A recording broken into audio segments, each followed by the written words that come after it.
લોકસભામાં વિપક્ષ નેતા રાહુલ ગાંધીએ ભાજપ પર પ્રહાર કર્યા હતા અને શાસક પક્ષ ભાજપના નેતાઓ હિન્દુ નથી, તેઓ 24 કલાક હિંસા અને ધિક્કારમાં સંડોવાયેલા રહે છે, તે પ્રકારનું નિવેદન આપ્યું હતું.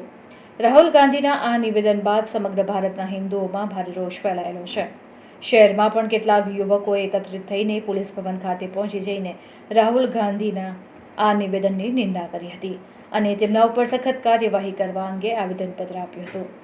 શહેરના જયમીન વાઘેલા નામના યુવકે પોલીસ કમિશનરને આવેદનપત્ર આપીને જણાવ્યું હતું કે રાહુલ ગાંધીના નિવેદનથી એક હિન્દુ તરીકે મારી લાગણી દુભાઈ છે. તેઓ સમસ્ત હિન્દુ સમાજની માફી માંગે અને તેમના આ નિવેદન અંગે પોલીસ સખત કાર્યવાહી કરે તેવી માંગ આવેદનપત્ર દ્વારા કરવામાં આવી છે.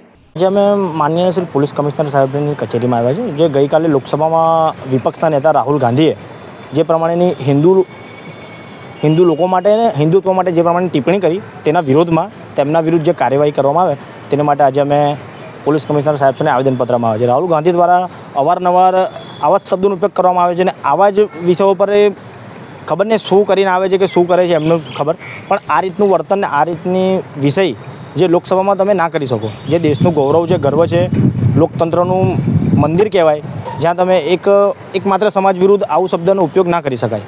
એટલે અમારે પોલીસ કમિશનર સાહેબશ્રીને અરજી છે કે 295 ક અને 153 ક પ્રમાણે કે ધાર્મિક લાગણી દુભાઈ તે વિરુદ્ધ જે કલમ લગાવવામાં આવે છે તે કલમ લગાવી તેના પર કાર્યવાહી કરવામાં આવે.